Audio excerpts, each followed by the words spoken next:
Hello, Tarot Tube ASMR. We're back with more top tarot trumps, and this week it is the Empress. I want to say I'm having an enormous amount of fun doing this, but it's really hard to pick my cards. Oh boy. Okay, so the first one is from The Secrets of the Wish's Garden by Sasha Graham with art by Natasha Ilansik. I'm not sure. Anyway, here she is. Now, I like her. She is kind of what I think of as sort of a classic Empress, because the fertility is being symbolized by, it looks like she's pregnant. We've got a really full bowl of fruit that's been harvested, and she's reclining. She's in, a comfortable chair. She's got, looks like a crown. She's got the pomegranate on her staff. So we've got some of these traditional symbols. She's mature. So she's in the, the maiden mother crone. This Empress is in the mother phase, obviously. And she just looks very comfortable and at ease. And I'm thinking of the word fecund. I'm not sure if I'm using that right. Definitely fertile. And I do think of the Empress as being that way, this, sort of Mother Earth, nurturing life kind of a character. So now I'm going to put her to the side. I keep this little crystal in that bag with that deck. And I'm going to pull out this one. Now this one is from Kimberly Sands' Way of the Panda, illustrated by Celia LaBelle. I think I'm pronouncing it right. And this is the mini. I have the little travel mini. I carry it around a lot. And here is the big book of pandas. Let's see, I think I'll take this away so we can just focus on the image more. Now, with the pandas, I think of them because of all the things I've read and heard from Kimberly Sand. I think of these pandas as being very strong, supportive. It's like your team. Like when you call in your spirit guides, you want those really strong, supportive energies behind you. Call in the pandas. And this Empress, it's, she's got the crown too. We've got all these flowers and the abundance, but it's not she's not pregnant. Well, we can't tell really. But she's holding a child or supporting a child, I suppose would be more important. So she and the child are both inclining. And so when I pull this, I can read this and do some inner child work, like this is me being supported by the Empress, and I get to hold the scepter in this picture, right? So this is kind of like the energy of the deck in addition to this specific Empress interpretation. Let's go to the book and see if there's anything interesting in here that I can tell you. I'm semi-prepared here. Yeah, the way she clasps her paws together and meets your gaze with tenderness and admiration, you would think that the Empress has spotted some rare and precious treasure. She has indeed discovered a wonderful treasure beyond measure. She's found you. This is a lovely book, the big book. Yeah, I'm getting off track from the Empress, but you can see I've studied it a lot, and she's got spreads for the major cards. It's a really good book. Okay, let me put that one aside. So I love that Empress. Next Empress. And I think I pulled this because I was talking about this deck in a previous video, but I hadn't chosen this deck to pull. So this is, let me put her, here's our Empress right here. This is the Oak, Ash, and Thorn deck. Let's see, do we have... No, we don't have the artist's name here. It's a gentleman. Oh, that's... Okay, well, there you go. Sorry about that. It's a wonderful deck, and I think a lot of people know about it. So with this one, you don't really get a guidebook. You just get this little card. So here they're saying... maternal instincts, femininity, and beauty. So I like this one because I like the bunnies. I have bunnies around my home, and I enjoy them every year. The babies and the moms, and well, we have the full, animal kingdom thing going on, but yeah, we get several bunnies, and some of them make it to maturity. Anyway, I love this. I love this, which I read as a heart, but I think you could read it a lot of different ways. And here's her scepter over here, and she also has the little crown on her head. Once again, we're not seeing her in her pregnant state, rather we're seeing what we can assume is her offspring. But again, in this one, in a very natural setting, and it's got the thematic things from this deck. It's got the oak tree and stuff like that. So I love this one just because it's so beautiful and because it's got the bunnies. I love the bunnies. Put her to the side.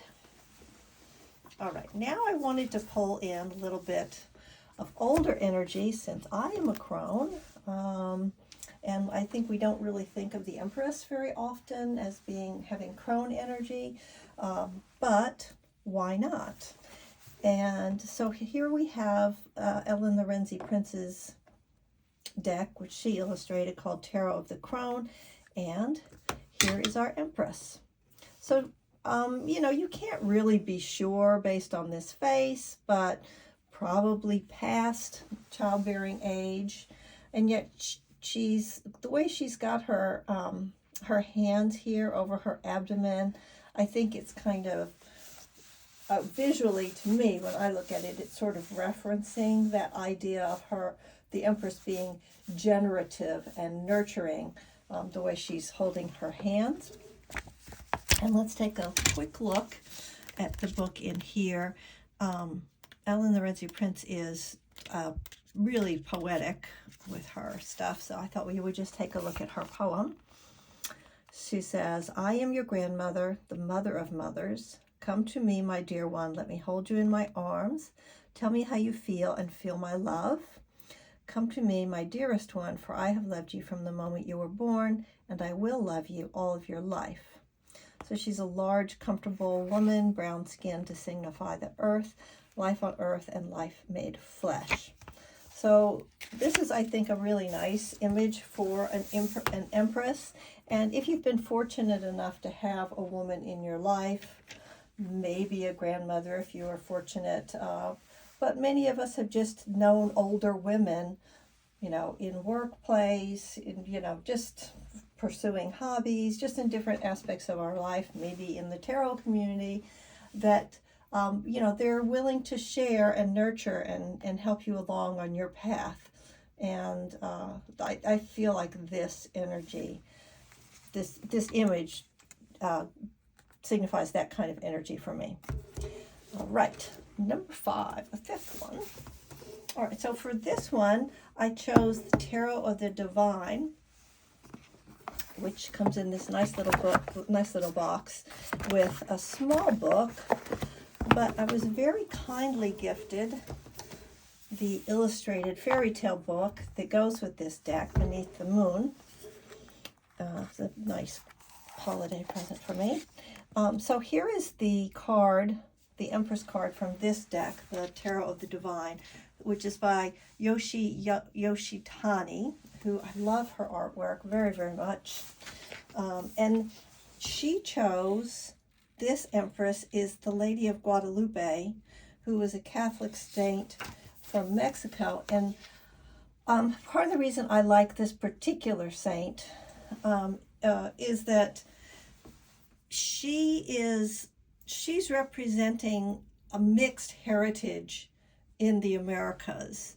So the story here is, one December morning, a woman of mixed heritage appeared before a Native American peasant, Juan Diego, and spoke to him in his native tongue, which I cannot say that, the language of the Aztecs, and she said she was the mother of the very true deity, the Virgin Mary, and asked for a church to be built in her honor on that very hill. So this part is a little confusing for me because we think Mary, but the mother of Mary was Anne, but she's saying she's the mother of the very true so that would be Mary.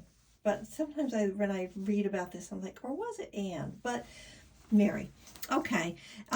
Juan Diego sought out the Archbishop of Mexico City, Friar Juan de Zumaraga, to tell him of the occurrence. Anyway, you don't have to have the whole story of that exactly, but eventually she became a saint, a saint, Our Lady of Guadalupe, and she represents, I think I'm saying this right, mestizos, people who have mixed heritage of native to Central or South America and European.